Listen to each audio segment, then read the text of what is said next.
Oh, wait, Dan, I have to ask you one thing. I know we said we'd let you go. I have to ask one thing. What's been your experience with Tommy? Have you had much interaction with him? Tommy Heinsohn. Tommy. So again, I grew up when Tommy was a player, and he was a great player. You know, he was a smoker, so his career kind of got shortened.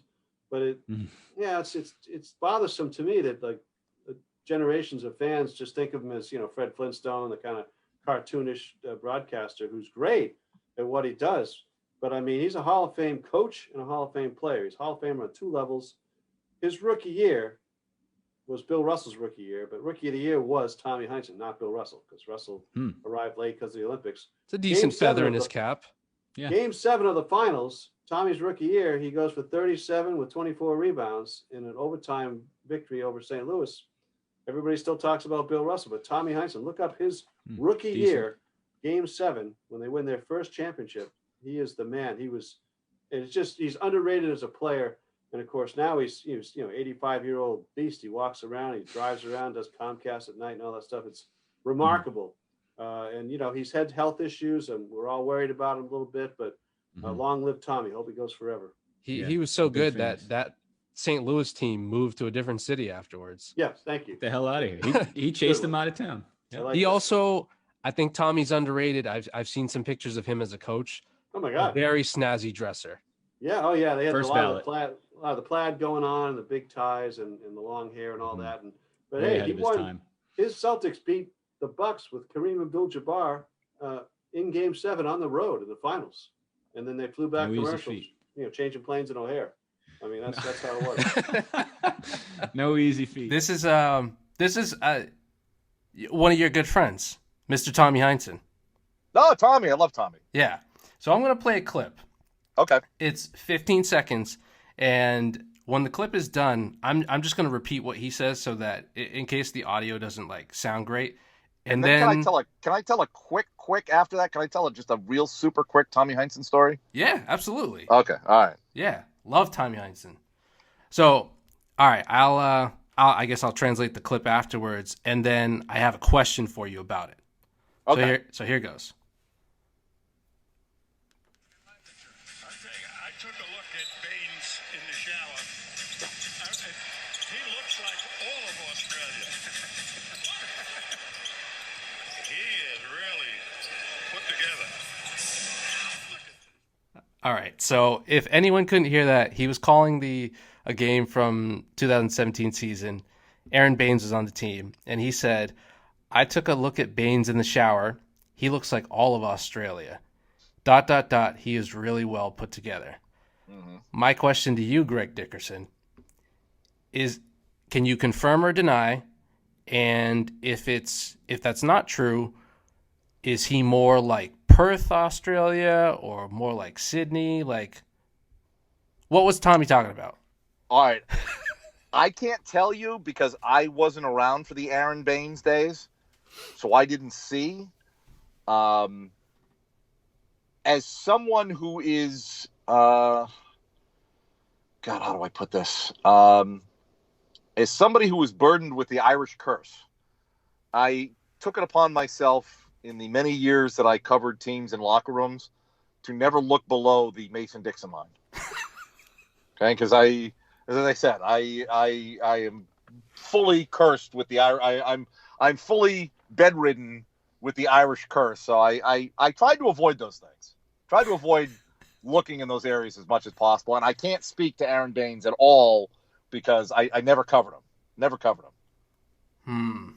Is that a good cop-out answer? All right. I guess the jury's still out. I just want to... He's a big man. It was John Hamm. They said the same thing about John Hamm. So I'm just going to take the internet for its word that John Hamm's well endowed. I'm going to say the same thing about Aaron Baines. That Tommy's never been wrong. How's that? Tommy has never been wrong. No, in those certain subjects. Yeah, and when he's passionate about something, he's spot on about something. Yes, he's not going to be that passionate and be wrong about it. No. All right. Tommy knows a thing or two about. Well, I may have been told stories about Larry Siegfried from way back when. Oh yeah. Tommy may have mentioned. Yeah, I mean, Larry Siegfried was well known for his genitalia. So it just Tommy used to talk about that quite a bit. I'm lying about that. He never once talked about Larry Siegfried's genitalia. Never once. The only thing Tommy ever talked about at dinner was politics. He loved in basketball. Loved his politics. Really? One time in Cleveland where there's almost a fist fight between Mike and Tommy because Tommy may have come to the middle a little bit, but Tommy's always been way right and Mike's way left. So we had an argument about something, and I'm in the middle politically. Mm-hmm. But those two guys were on the other side, and we were in Cleveland at this restaurant. And those two, our producer had to step in and, all right, guys, so let's eat. Let's change the subject. But let's have some sideline chili. Right, exactly. Let's have a little side.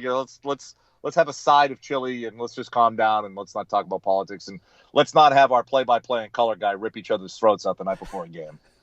But it was all good and good. It was all good. Oh yeah. He some of my favorite nights were just a great guy, and doesn't have a cell phone. I mean, he's just he's like your 85-year-old grandfather, except he's nuts about basketball. He's just you don't trust him with the remote. He doesn't have a cell phone. God forbid he doesn't have any sort of. I don't think he still does to this day. He didn't back then. Didn't have any sort of smartphone or anything. But he was Tommy, and Tommy could. And I'm not sure he could do it now.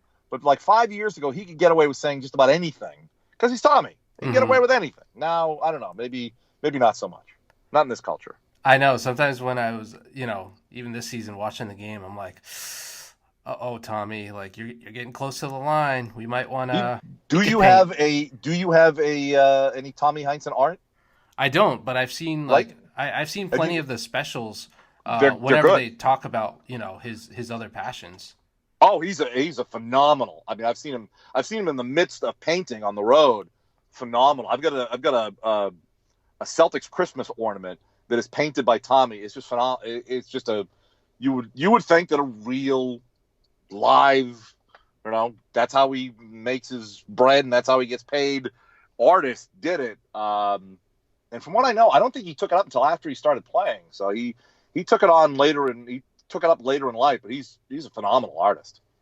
Wow, yeah, he's a talented guy, and he's an interesting man. All right, he is an interesting man. I love the guy. Funny to picture him whenever they show clips of him in his coaching days, him in like his super dapper 70s sport the plaid coat and everything. That great stuff. Yeah, the hair. Plaids, oh man. Those are the good. I mean, he was no Jack Ramsey, but he was pretty close. No Chuck Daly either. I'm not dating myself with Jack Ramsey, am I? No. Okay. No, I'm a basketball guy, so no. I see.